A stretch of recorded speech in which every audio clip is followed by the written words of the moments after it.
Okay?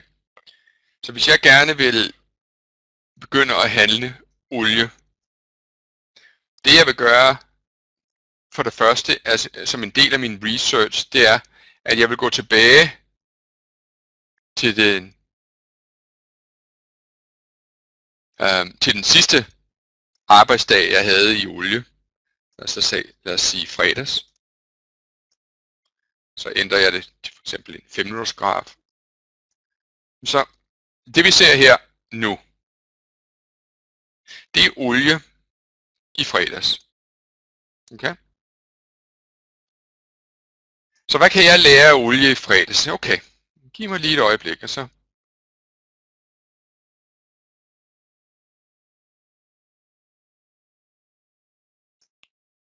Så det første jeg vil gøre, det er, at jeg vil kigge på, hvad sker der på timegrafen i olie. Okay. Så det virker som om, at olie endelig er begyndt at vise noget styrke. Nu kigger jeg lige på en dagsgraf. Så olie faldt. Så havde vi 3 meget kraftige dage, hvor det steg. Så havde vi en dag, hvor det faldt meget hårdt, og siden der er det steget og steget. Og det var så der, hvor vi var i fredags. Så det giver mig en idé om, hvad der sker i olie lige her nu. Så kigger jeg på en timegraf og siger, okay, er der noget i timegrafen, som jeg eventuelt ikke kan få øje på en dagsgraf? Ja, okay. Den her retracement, vi så ser her, det er et marked, som tager en korrektion efter 3 meget, meget stærke dage opad. Så fortsætter markedet opad, og når jeg så går ind og kigger på en 5-minutters graf fra i fredags, så kan jeg så spørge mig selv, okay, hvad kunne jeg have gjort i fredags? Så i fredags, der virkede det som om, at markedet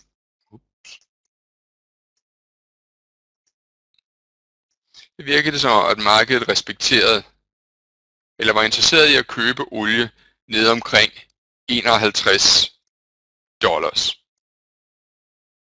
Vi holdt første gang, og vi holdt anden gang, og efter det holdt anden gang, der steg markedet fra 51 op til 53. En bevægelse på 200 point.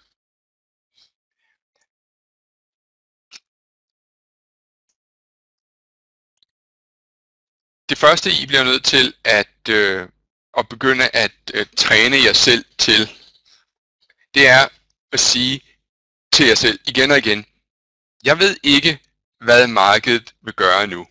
Jeg har ingen anelse om markedet vil køre opad eller nedad. Men hvis jeg køber her, så kan det være, at markedet fortsætter nedad, og så har jeg måske et stop loss. Og det kan også godt være, at markedet går opad. Hvis markedet går opad, min første prioritet vil så være at prøve at få bevæget mit stop loss hernede fra op så tæt som muligt. Hvis jeg for eksempel handler 10 kroner per point, så vil det måske være en idé, at når markedet kører længere op, at jeg måske lægger 1 krone til, og eventuelt 1 krone til.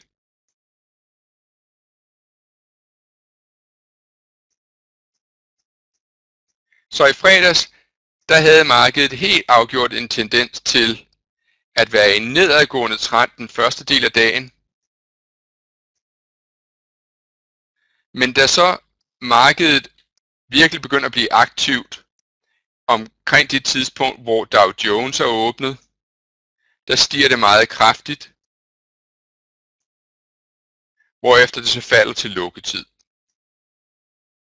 Hvis vi skifter over på en 10-minutters graf, og vi går tilbage så lang tid vi kan i olie, så lad os prøve at se, er det noget, der har sket? Er det noget, der er sket før? Nu er vi tilbage i den 26. Den 26. januar. Hen mod lukketid, der falder markedet meget kraftigt resten af dagen. Dagen efter, der falder det meget kraftigt mod slutningen af dagen. den dagen efter, der falder det meget, meget kraftigt mod slutningen af dagen. Så det virker som om, at omkring ved 3-4-tiden om eftermiddagen, det er der, hvor olie så beslutter sig for, hvad det vil gøre resten af dagen. Her er det modsat, omkring hvor Europa lukker, der begynder olie en meget, meget kraftig bevægelse opad. Så det er jo ikke sådan, at jeg kan forudsige, hvad der kommer til at ske i dag, mere end I kan. Men det jeg kan gøre, det er, at jeg kan prøve at forberede mig ved hjælp af, hvad der er sket før. Så for eksempel i dag, hvad kan jeg gøre brug af i dag? Det virker som om for mig, at siden klokken 14:30, så sådan som olie er lige her og nu, så for mig, der virker det som om det rigtige at gøre, hvis jeg gerne ville handle olie, det var at prøve at købe olie hernede omkring $53. Så det kan godt være, at lige her og nu vil jeg købe noget olie.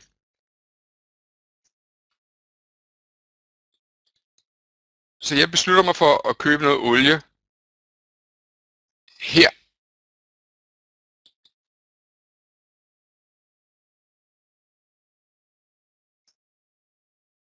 Og den handel så live, så kan vi så holde øje med den. Okay. Og lad os så se, hvad der sker. Olie lukker om en time. Men udover det, er der mønstre, som jeg har kunnet finde de andre dage. Så hvis jeg kigger på olie, og jeg så for eksempel gerne vil bruge phishing-teknik, så kan jeg se, at der er utrolig mange falske signaler. Der er utrolig mange falske signaler i oliemarkedet. Så derfor er det måske ikke det bedste at bruge en 10-minutters graf i oliemarkedet. Så derfor vil jeg så prøve at se, men får jeg nogle bedre signaler, for eksempel på 30-minutters markedet. Så den måde, at jeg går ind og adresserer hver eneste graf, det er en accept af, at hver eneste instrument, jeg handler, er en smule anderledes. Og jeg kan ikke forvente, at jeg kan bruge alle teknikker på alle grafer. Okay.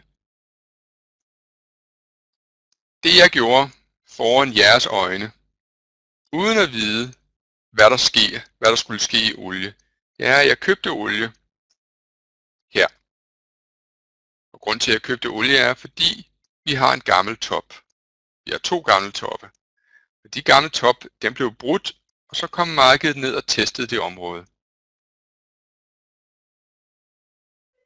Okay.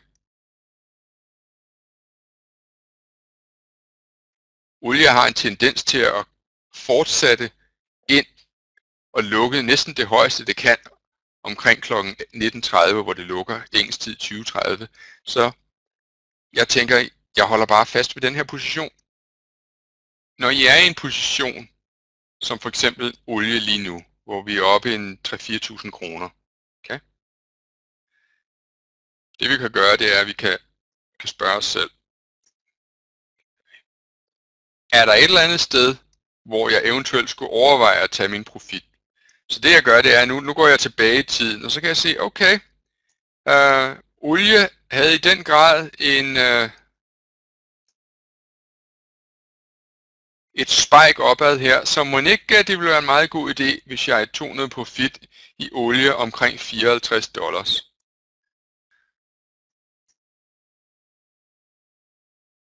Så det jeg tror jeg vil gøre, det er nu vil jeg sælge olie i 88, så nu er jeg ude. Og nu tror jeg rent faktisk, at jeg vil prøve at sælge kort olie. Se om jeg kan.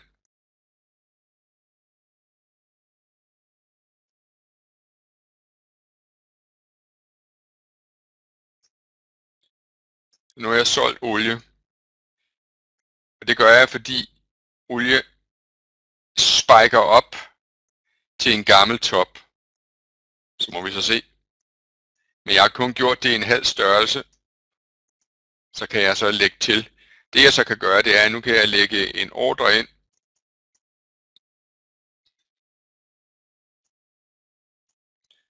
Så nu kan I så se, at nu ligger der en ordre inde at sælge olie nede i 53,30. Okay? Så det jeg har gjort, det er, at jeg har taget min profit i olie, fik aldrig nogensinde lagt til.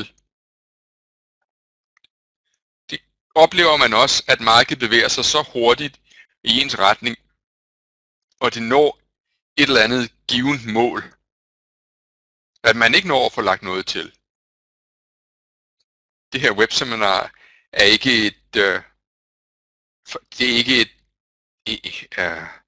det er ikke mig, der skal sidde her og hverken vise mig frem eller ikke.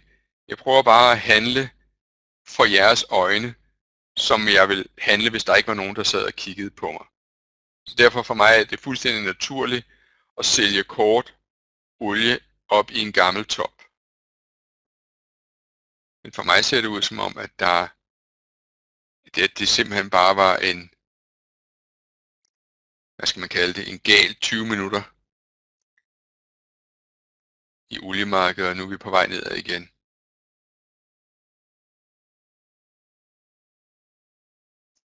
Det er jo simpelthen en fantastisk illustration af, hvad teknisk analyse drejer sig om. Ja.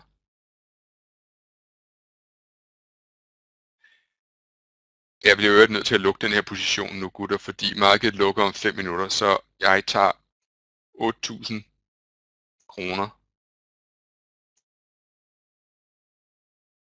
mere. Kom, så er det jo.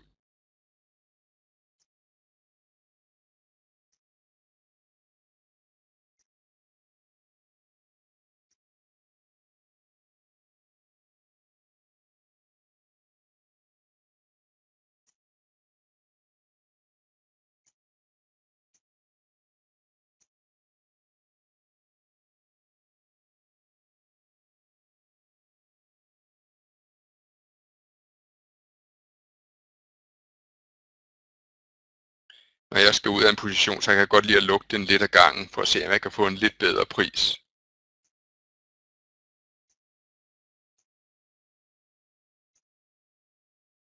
Synes jeg, den driller mig lidt nu.